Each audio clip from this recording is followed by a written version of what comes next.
Hello, everybody. This is Chichihiro, and welcome back to another episode of my playthrough of 9 Hours, 9 Persons, 9 Doors. Look at what we have in front of us books. That's right, we're here at the library, and we're in the middle of an escape part. It's a good chance to, gather our bearings, I will say, in the context of everything that's happening right now and all the crazy revelations that we've had in the previous couple of episodes. It feels like a good breather before shit hits the fan again. But we still have to get out of here. So without further ado, let's jump right into it. All right. So we found a couple of books with letters and colors and stuff. I have no idea what to do with this yet, but we'll figure it out if I keep exploring, I guess. I think I've examined all of this, probably. Yeah. Um, Now this central part, I'm saving it for last because there's a lot of things to look at here.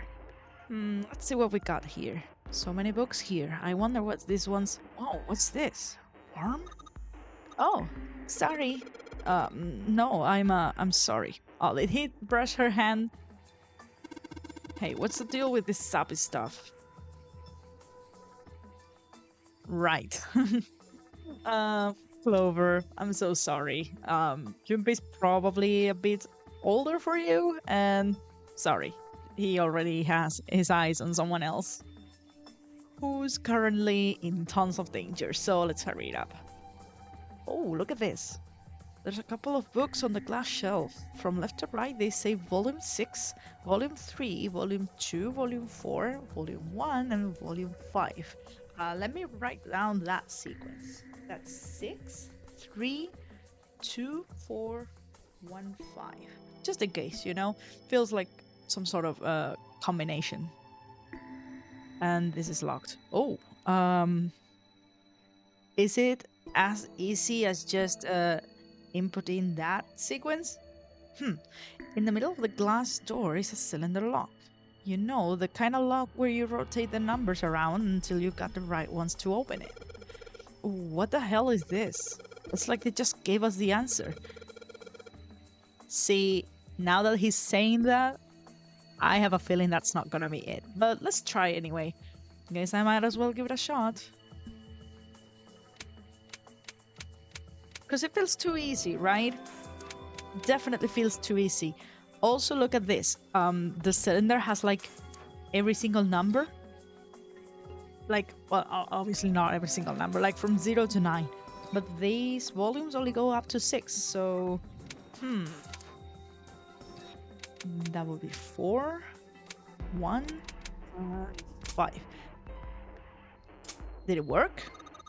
You did it, Junpei. Okay, alright, sure. I don't know why, but I don't really feel particularly happy about being praised for that. Yeah, that was easy, way too easy. Whatever, at least the lock's open now. Let's see if we can get it open, alright? Weird, there isn't a lock here anymore. Okay. Right. Oh, a light bulb. Powerful light bulb, another one. Looks like a light bulb. Pretty high wattage too, unless I miss my guess. It should generate quite a bit of light. Right, exactly like this one. Okay. What about this? All 6 books seem to be pointing at the cylinder number lock. Yeah, which we have already solved. So, yeah, that was strangely easy. He even lampshaded the facts. So, there are books here in all sorts of languages. I can't read them. Right. This iron plate is bolted down. I don't think it's a door. I think it's just a wall. Okay. And this we've already looked at. Now let's go for the elephant in the room. Ah, look at this. It's a small enclosure with 9 sides. There are 3 of these things that look kind of like music stands. Look at this. These are like lamps. Maybe if I put them on top of the stands. Oh, I see now. I think I see. The books, if I put them on the stands and then I put the light bulbs, it's probably gonna like project something. Oh shit, wait. Let me fix this. There are three lights in this thing. They aren't very bright though. Right, okay, so we still have to find another light bulb apparently. Hey, didn't we find some kind of really powerful light bulb earlier? Why don't you put it into one of those lights? Yeah. Well, it'll get a lot brighter, but if there are three lights, that means three light bulbs. There won't be much point unless we can replace all three bulbs. Okay, so I gotta look for the other one. We need three light bulbs, huh? Yeah, okay, so before I can do anything there, I guess I just have to keep looking. But I think I've looked everywhere, so, Let me just go around. I don't know. We haven't really done anything here. Oh, wait. Right, there's that other puzzle over here somewhere. Like the ones where they said one of these books doesn't belong. This, right? I wonder. Is it gonna give me any more hints? One of these books is not like the others. One of these books doesn't belong. Okay, so... And what should I do with that book if it doesn't belong? Like... There's no way I can, like, take it out of here?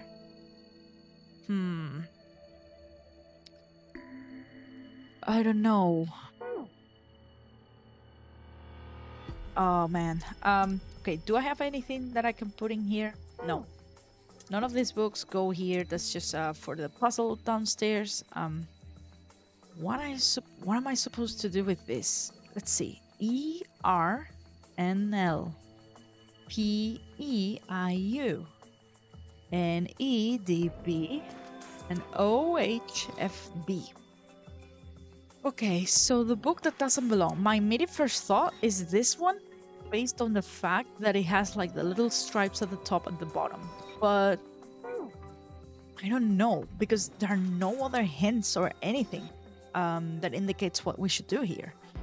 Like, one of these books is not like the others, doesn't belong. I can't take it out. I can't, like, do anything but swap them. So that tells me it's gonna be like some sort of order, obviously. But what's the order, you know? The black hole hypothesis. Gamma ray astrophysics. I guess this bookshelf has an astronomy theme. Have we looked at this? Hellenism? Yeah. There are a bunch of books with titles like the black hole hypothesis.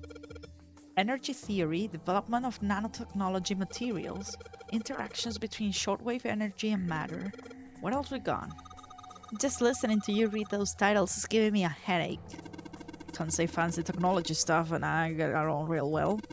Keep on talking about that stuff and you're gonna put me to sleep. Right. So nothing new over there, huh? Inflation. Yeah, all of those are...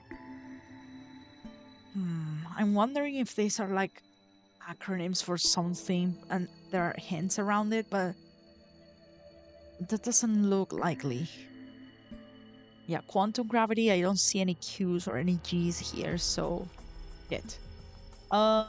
Here we are, getting stuck again. Lights to the books, yeah. Yeah, we got all of this. These are the ones on like biology and stuff.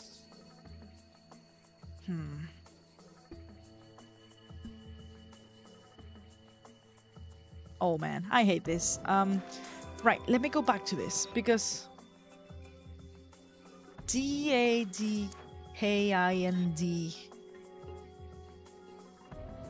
LEIBRNIZ.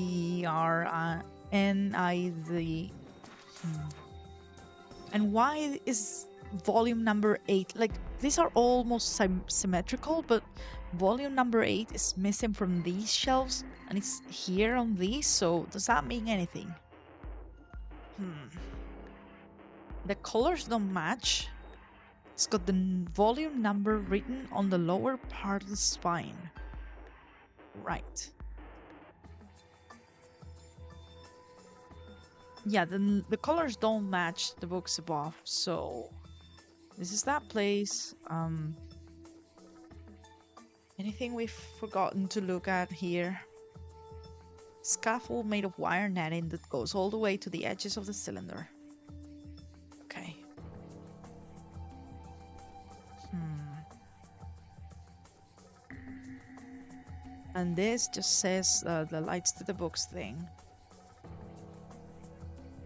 We've looked at this. Pretty sure we've looked at this. Yeah. This too as well. Yeah. And these ones as well. What am I missing now? There's the door, the gate. Well, it's not like there's a lock, so we can get out anytime we want. Still a little bit kind of pointless to leave. I need to look around this place some more. Yeah, shit.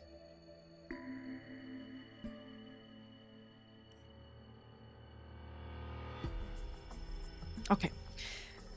I guess it's time to like test, like figure out a bunch of combinations maybe. Okay, let's think about this. What do these letters all mean? We have 3 E's. We have B here and here. Let's see. Let's try alphabetical order, okay? So ENOP. That doesn't do anything. And the second row are not in alphabetical order, so let's try alphabetical order of the second row. However, I don't think that's gonna work because we have to eat, so uh hmm.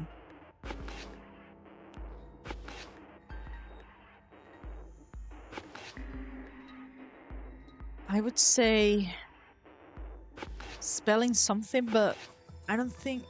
Oh. Shit. Do I spell open? Yeah.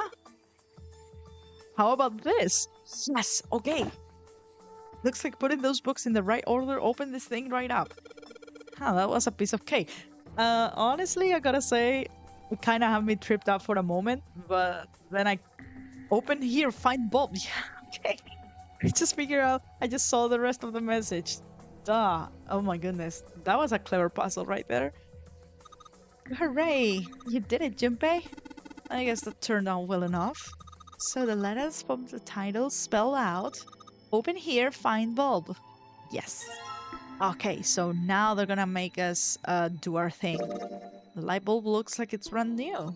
And it's really big, so it'll make a lot of light. Yeah. So let's take care of that right now. Uh, down here, yeah. Okay, it has to be a different angle. Okay.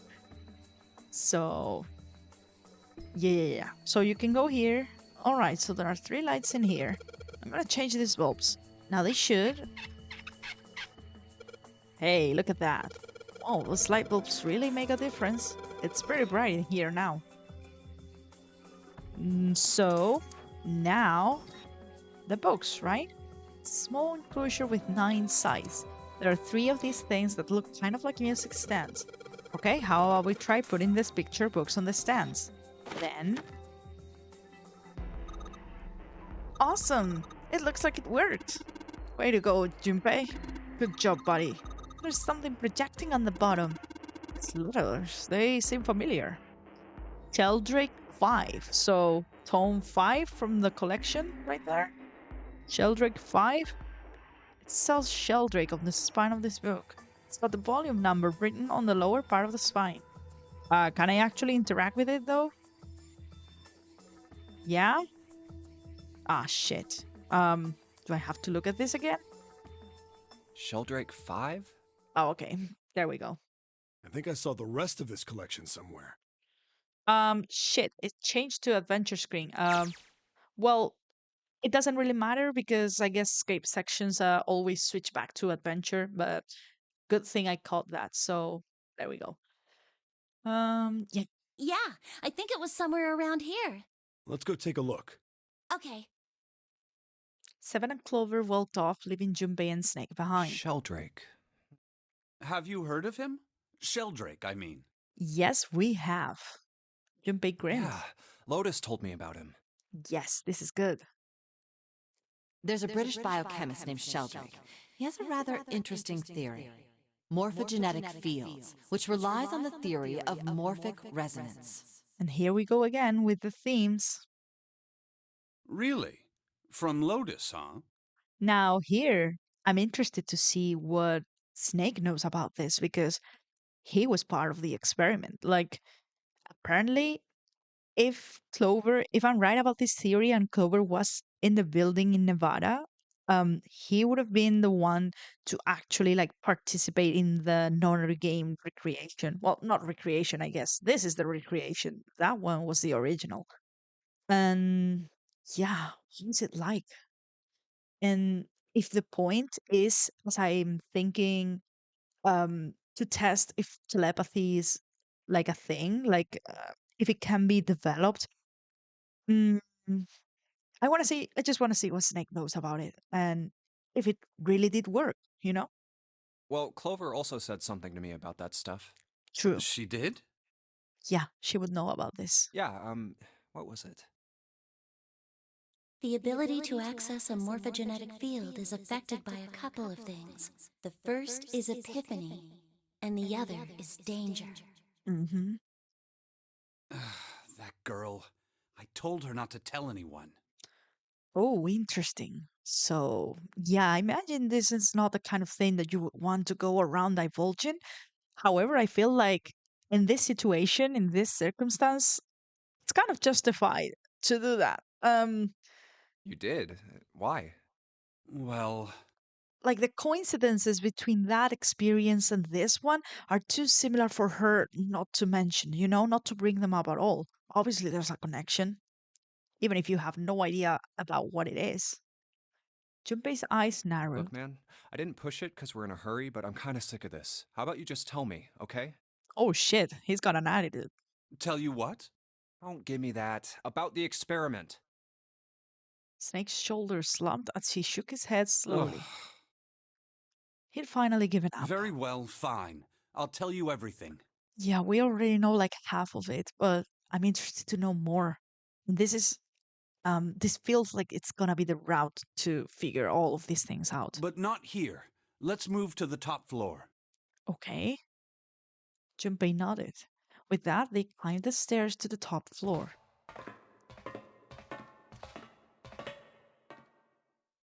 Snake was silent for a moment after they arrived, then finally crossed his arms and spoke. I suppose I might as well start by telling you why I kept quiet, and why I made sure Clover did as well. Yes, I do want to know about this because if it's a good reason, like, I mean, I'm sure he has one. It's just my own personal take is that in the situation Clover found herself in, it was not bad decision to tell me. To be honest, the explanation is quite simple. Zero told me not to. I had little choice. He did, huh? Interesting. Huh. He didn't walk up and tell me, of course. But left enough hints for you to pick up on? He gave me a message engraved on a card. Right.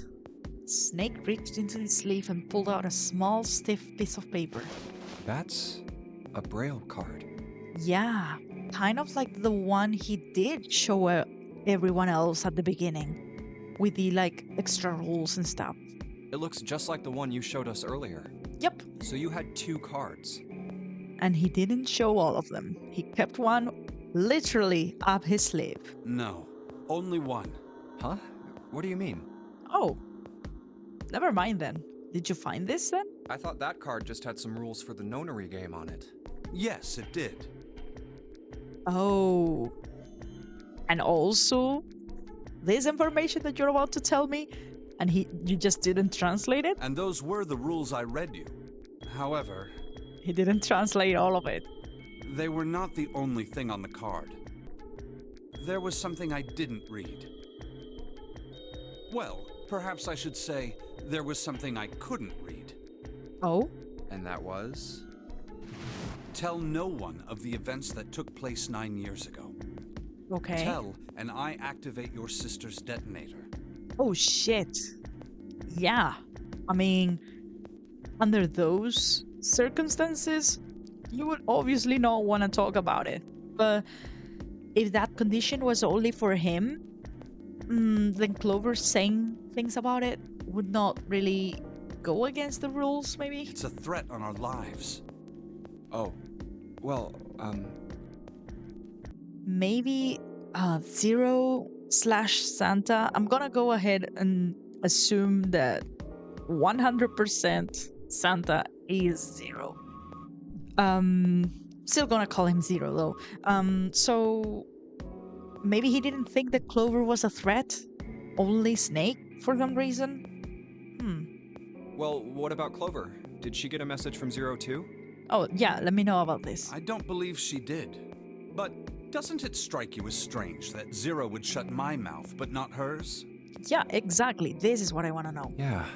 To be on the safe side, however, I told her it was best not to tell anyone. Right, but that was not the condition that you were told, so it's okay if she did. Still, apparently she told you. That girl. Well, it's not like she was breaking any written rules, so Zero wouldn't have done anything, so yeah. What's wrong with her telling me? I figured some stuff out with the things she told me. Also, if it's really true that Santa is Zero, maybe that thread was like completely empty. Because think about what they were talking about earlier. If Zero is one of us, then that makes sense because everything on the ship, including like the detonators and stuff, is automated. Like it doesn't need input from someone with someone from who's outside. And if Santa, being Zero, is also participating in the game, could he have known if like Snake had grabbed Junpei and taken him off to the side and told him, hey, by the way, this is the stuff that I got? Obviously, at the time, they wouldn't risk it, because they think that Zero is like, he knows everything. He's probably listening on them and watching them through cameras, so he still wouldn't have risked it. But now, I think that might have just been a bluff, like an empty threat. I mean, it looks like the whole activate her detonator thing was just a bluff. Yep, exactly what I was just talking about. Junpei, why do you keep reading my mind? She's prancing around downstairs happy as a clam now that you're back. Snake glanced down at Clover and Seven, examining one of the bookshelves. Yep, and this all makes sense because if Santa slash Zero had any kind of control over us, then that. Sorry, what I mean is it's impossible that he has control over us. It explains why everything is automated, and he doesn't have omniscience. Like he never like gets away from the group to go check at like screens or something. Like how would he know? That's very true. I've decided I can trust you. I've decided to tell you the truth. The chance that Santa is Zero is very high. I feel I can assume Santa doesn't have the time to observe us at the moment. Right, this. And at any rate, even if he were, I very much doubt he would kill us. Why? Clover told me about the four-leaf clover, about the words. If he knew about that, then he was in my group during the first experiment. I'm sure of it. Okay. Interesting. So he was the one in the ship and his sister was outside? He wouldn't kill us, no matter what the situation was. Okay. Snake paused and cocked his head as though he was listening to something very far away. Okay, pause here. He seems very certain that whatever they went through would make it so that Santa wouldn't dare kill them. Now, I don't know if he's thinking about like some sort of sentimentality or like a sort of affinity he would have developed toward them in that situation. But if that's the case, what are they doing here in the first place, you know? I don't know. Did he just want people that have been through the same thing as he had just to be here? But for what reason? For what purpose? I don't know. His face looked dark, as though something was weighing on him. Hey, Snake? Junpei wasn't quite sure what to say. Snake turned and looked at him. Yes, I know. You want to know what happened during the experiment. Yes, please. Yeah. This is gonna be helpful later on. How much do you know? Clover told me about. I see. Yeah, we know about the two groups. We know about the fact that girl died. We know that they were trying to, relate it to morphogenetic fields and stuff. And that it was an honorary game, of course. The morphogenetic field in the experiments 9 years prior. How the experiments had taken place simultaneously at 2 locations, one being the ship and the other being a building in Nevada. Mhm. And the girl that died during the experiment. Good summary. I just did one of my own. She told you all that, did she? Snake looked down. His face was tight. A slight tremor shook his body, and he tried to hide it. He was putting on a good front, but even Junpei could tell he was holding back something deep and powerful. He made as if to brush something from his face and looked up at Junpei. At any rate, I now know how much you've learned. All that remains for us to determine Is who did this and why, right? Mhm. Yes. Can you tell me what happened? Yes. Snake nodded slowly. The people who organized the initial experiment were from a company called Cradle Pharmaceuticals. Yes, of course, Ace fully involved here, fully responsible. That's why I think revenge is the main motive. Um, and I think so because it's just like the whole sister theory is just merely based on the fact of the knowledge we had from the previous playthrough, where Santa told us his sister died 9 years ago. That was all he said regarding that girl. The fact that they bring her up at all makes me think, well, who else would it be?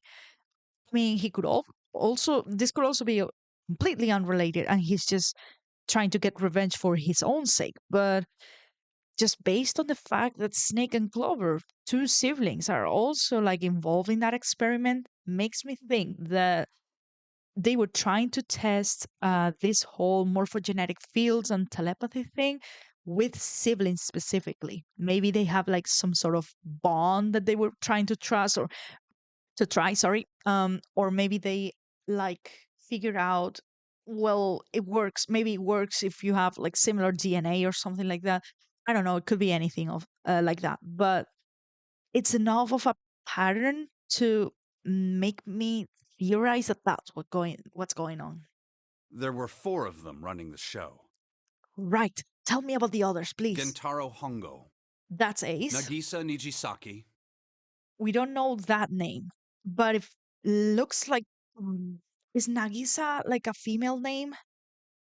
Also, are these like surname name or name surname? I'm gonna assume it's name surname because I think Nagisa is like a given name. So yeah. Teruaki Kubota, Uh-huh. Kagechika Musashido. Right. This is the only name that says anything to me. No idea about this. Could be some of us? Let's see, because um they're different roles. They had different roles within the company. I don't remember them exactly, but that would mean that they were older people. And of the participants here, June and Junpei are college age, so I don't think they would have been doing anything related to Cradle 9 years ago. Um, the only ones who are like older are well, Ace obviously. There's also Lotus, Seven, and the ninth man. So maybe them? I don't know. Or maybe this is just completely unrelated and he just wanted like revenge against the main guy or something. I don't know. Oh, Hongo was the CEO of Cradle Pharmaceuticals. look at that. Hello. Nijisaki was his right-hand man and did the lion's share of the planning. Oh, look at this hair. He's my ex, isn't he? That hair, like that black hair, I can see his face, but Shit, that's the portrait that we got in the flashback where Ace confronted him. I'm fully assuming that this is the guy X, okay? Just based on the hair. Give me a second here, okay? Shit, that's kind of cruel, actually. That's like, in terms of revenge, like tricking someone into killing their former right-hand man. Kubota led the company's research and development division. Okay. So, jeez. He's kind of wearing glasses, and he kind of has like a build very similar to the Ninth Man. The hair doesn't match up. Like, kind of looks like he's maybe bald or balding. The Ninth Man had quite a wild head of hair, so. But maybe? I mean, a lot of could have changed in 9 years, you know? This could be the Ninth Man. Musashido was their majority stockholder. And this guy doesn't look like anyone we know, so for now, he's just here, I guess. Probably involved in some way. Right? I'm thinking about the captain, but he wasn't this heavy, right? I mean, again, a lot could have changed in 9 years. You could lose weight or something, but no, I don't think he would be that. It was these 4 people who planned the initial experiment. Okay. Let me simplify it for you. Hongo designed it, and Nijisaki put it all together. Right. Kubota developed the technology required, and Musashido provided the cash. Sure, and you got this team right here. By the way, it doesn't look like Nagi is a female name then. Maybe it's unisex or something, I don't know. Huh, so it's Hongo, Nijisaki, Kubota, Musashido. Okay. Junpei couldn't shake the sense that he had heard those 4 names somewhere before. Of course, more than 4 people were required to conduct an experiment of this scale. Wait, pause. Why is he getting the feeling that he's heard them before? Like, certainly hasn't been here in the game. That happened in a different playthrough. He's not getting like glimpses of different playthroughs, is he? No, that would be absurd. To that end, they organized a top-secret team to assist them with their research. Okay. All in all, they gathered 10 people or so.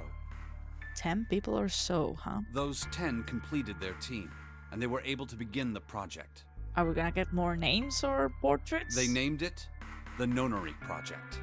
Okay.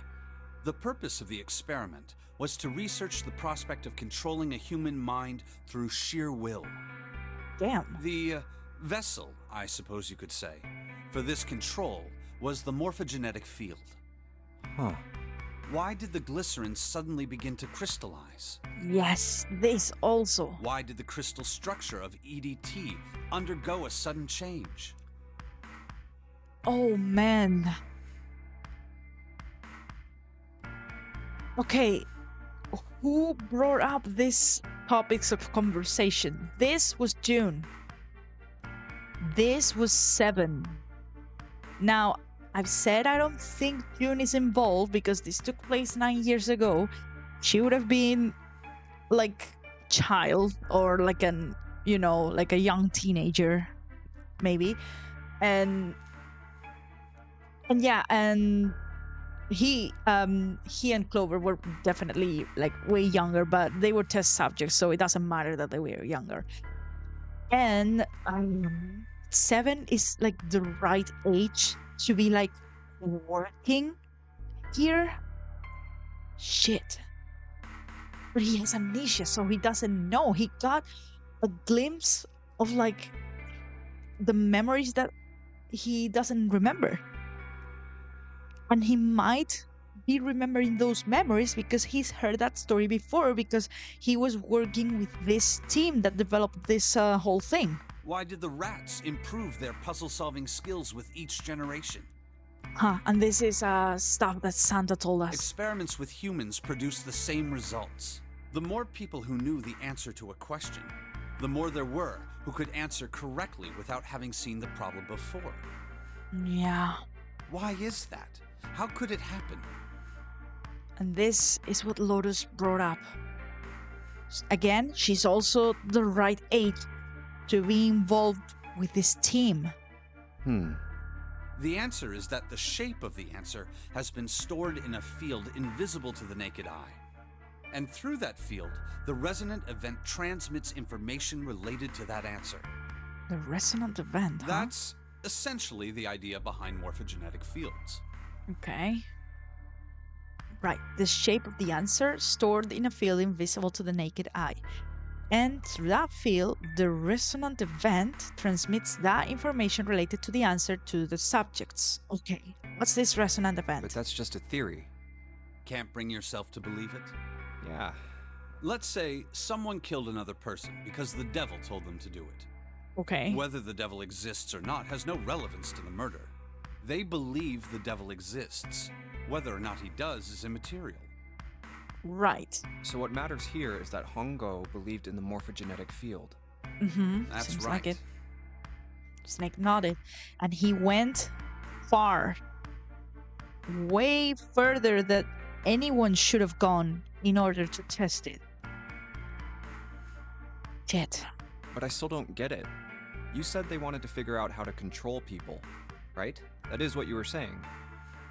My guess here, before he's about to disprove it when I go to the next screen, is that somehow the people in the control group were supposed to be the ones receiving like information from the ones in the danger situation of the Nonary game. Maybe? Yes. So how are they going to do that with a morphogenetic field? Yeah, tell me. I'll keep it simple. Let's suppose 10,000 people have solved a certain problem. The chance of you knowing that answer, even if no one has told you, will go up. Let's have another example, shall we? Say 1 million people were to do a handstand right now. Tomorrow, the chances of you doing a handstand would be higher, even if you had heard nothing of this hypothetical mass handstanding.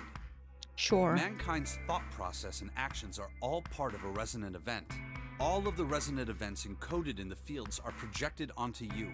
Of course, this assumes you believe in this theory. Do you follow so far? Yeah. Now, if there was a person who had the same effect as those millions of people, what would happen?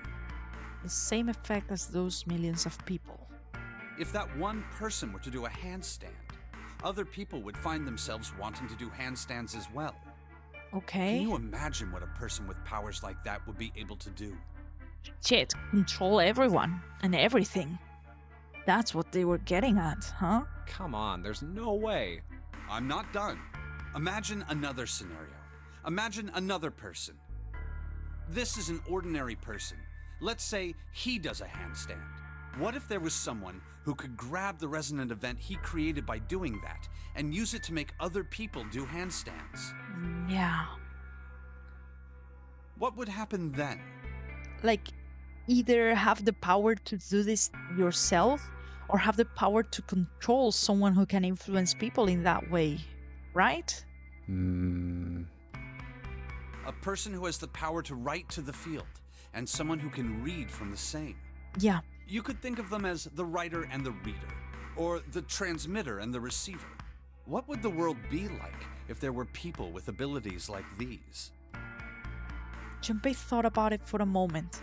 Just full of people who can bend others to their will, just as he said. So the transmitter's resonant event can be transmitted through the field and sent to the receiver. And then the transmitter can control the receiver however they wish. Yeah, like straight up manipulation. That's what you're saying, right? Yes, close enough at least. Come on, that's just crazy. Well, if you want to prove that, then you'll have to test it first. At least, that was how they thought. That was why they decided to do their experiment. Yeah. That was how the Nonary project began. All for the purpose of gaining the ability to manipulate people. Snake suddenly looked very serious. Like, okay, suppose there are, like, practical, beneficial applications for this. Imagine something like, I don't know, like you could control someone in an impoverished area or something that doesn't have like access to, the same level of education or social services or whatever, and you could like somehow get like a surgeon who's like very well trained, and this person could potentially be able to control someone living in that area to, bring better healthcare to someone like that. That's like a possible practical application, but at the same time, is that benefit really worth the potential amount of trouble that something like this would bring? I don't know. Snake suddenly looked very serious. By the way, Junpei, have you ever heard of the Gansfeld experiment? Have we? No, I haven't. I don't think we have in this playthrough. Junpei shook his head. You place a pair of subjects in separate rooms. Then you show one a picture and ask the other what they see. Right? In theory, it is supposed to test for the existence of telepathy. Okay. Oh. So, why did you bring up the Gansfeld experiment? It was used to screen subjects for the Nonary project. Oh. Right, you would pick the people with like the higher success rates. The hospital in a remote town was affiliated with Cradle Pharmaceuticals. Shit. Hongo used it to conduct experiments on visiting children in secret. That's messed up. That's incredibly messed up, dude. Some of them, he found, had potential. He began to gather children that showed promise. Children that seemed as though they might be able to access the field. And you would explicitly pick children to do this? Like, I don't want to say, maybe there's a justification why it could only be done with children and not adults. But even if there was, dude, it's not worth it. They made children play a Nonary game. Of course, none of them volunteered. He straight up kidnapped them. Fuck. They were kidnapped. Oh, no, that's awful. His face barely moved as he spoke. There were 9 pairs of siblings taken, for 18 children total. Also, shit. Don't tell me that the way he got a hold of Snake and Clover was because of the accident that got Snake hospitalized. That's extra messed up. Shit. And look at this, pairs of siblings. For reasons that were not fully understood at the time, each pair had 1 transmitter and 1 receiver. Okay. They were split perfectly. As such, the 18 children were split into 2 groups of 9. The children who were put into Group Q were the ones who excelled at transmitting. Group Q, huh? And if I'm right about this, that would be you, Snake, right? The ones who would be playing the Nonary game? The ones who will be put in the dangerous situation? Or maybe it's the other way around. Let's see if he explains it. They were transferred to the mock experiment building known as Building Q in the Nevada desert. Okay, so it's the other way around then. So maybe, So these people were not in real danger? They were supposed to, let's see. The children who excelled at receiving were put in Group A. Group A was then placed on the former hospital ship Gigantic. Fuck. From the experiments he had conducted so far, Hongo had learned the following. There are 2 things that can increase one's resonance with the fields. The first is epiphany. The other is danger. Just as Clover explained. Have you ever been faced with an especially difficult problem and thought about it very long and very hard until finally an answer suddenly appeared in your mind? Oh boy, have we. It may seem obvious to say so, but that is what is meant by epiphany. Yep. The information obtained through that epiphany can be easily transmitted through the fields, where it can be easily interpreted. Adding danger to that equation allows for even easier field access. Yep. That's where Hongo came in. Okay, so the group that is adept at receiving are meant to access this morphogenetic field and get the answer to several um, problems, I suppose, from the group in the building in Nevada who maybe were straight up given the answers. They set up a number of puzzles across the gigantic. Yep. The participants had to solve each one before they could move to the next room. Oh, Hongo, you sick bastard. Of course, he hadn't forgotten to include danger. Yep. I despise him so much. You know, at some points in this playthrough, I was feeling like a little bit bad about being so mean to him. No, no way. Absolutely not. He deserves everything I've said about him. He had detonated a bomb on the hull of the gigantic. The children in Group A were forced to play the Nonary game as the ship sunk.